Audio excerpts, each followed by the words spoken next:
Yeah, thank you for that. So today I'm going to be discussing the suitability of IGS stations in possibly determining vegetation content using GNSS-IR technology.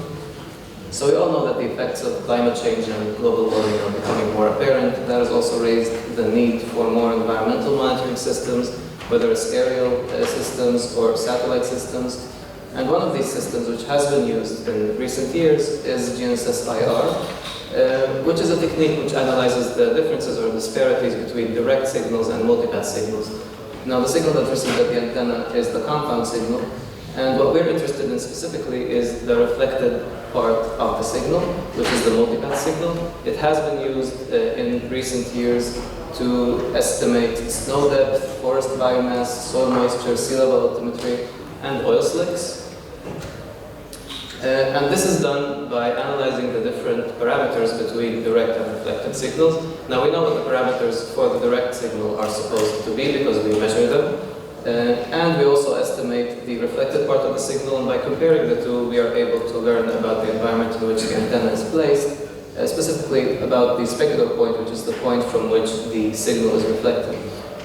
Specifically, when we're talking about vegetation content, we're interested in the relative amplitude.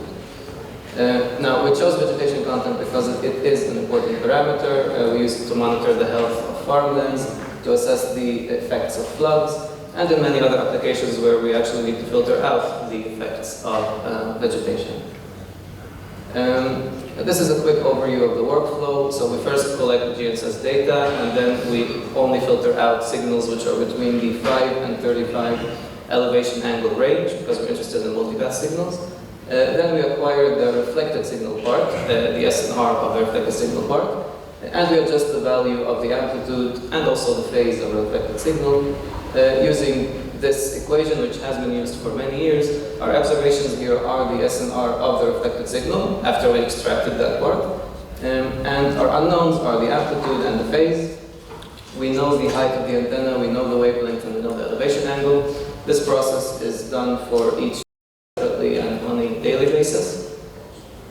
Now, we worked, well, the stations we checked are, as of January 2024, 514 different IGS stations. We were able to check 489 out of them, which is 95%. That just depended on whether we had images and whether we had enough data about these stations.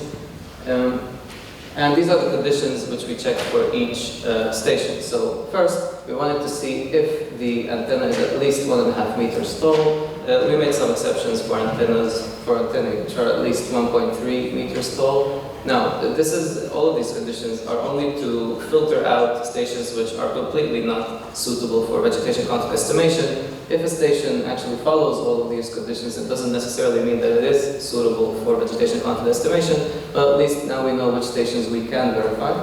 The second condition is that the antenna is not placed on top of the building, or it is placed on top of the building in an open field, like the antenna you can see in the picture over there. The third condition is that there weren't any obstructions near the antenna, so trees or buildings.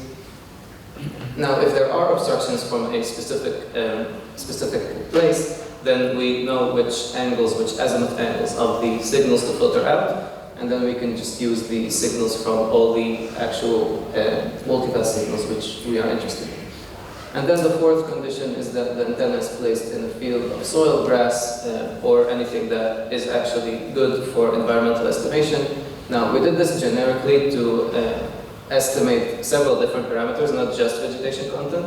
And so after we did this, we found that 211 stations, 43%, are potentially suitable for vegetation content or other parameter estimations using GNSS-IR. Now we can see that the coverage is pretty good. There are some areas that are lacking.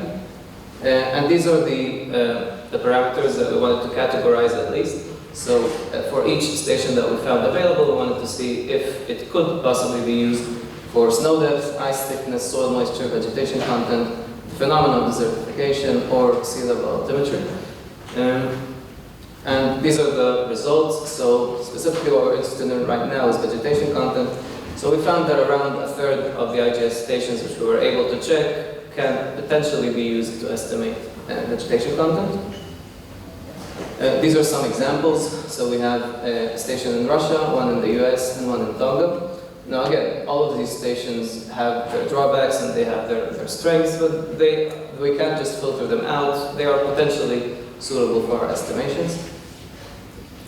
Yeah, and these are all the stations that are specifically suitable for vegetation content estimation. So we can see that the distribution is pretty much in line with the distribution of IGS stations in general. And so we conducted an experiment in which we wanted to test the potential of IGS stations to estimate environmental parameters, specifically vegetation content, and we wanted to compare its results with established techniques such as the NDVI index, which uses spectral remote sensing. We elected a time frame between 2013 and 2023, and so we collected all the spectral remote sensing data and the observation and navigation file data, which we needed. Now, in terms of spectral remote sensing, we used Landsat 8 and Landsat 9 satellites. We're interested specifically in the 4th and 5th surface reflectance bands because we want to estimate the NDVI. Yeah, and these are the results. Now, we normalized the amplitude here to be between 0 and 1. From the time frame for specifically this station MCHL, which is in Queensland, Australia. And now, these are the results when we compare them with NDVI. On the left, this is without any outlier detection. On the right, this is after outlier detection.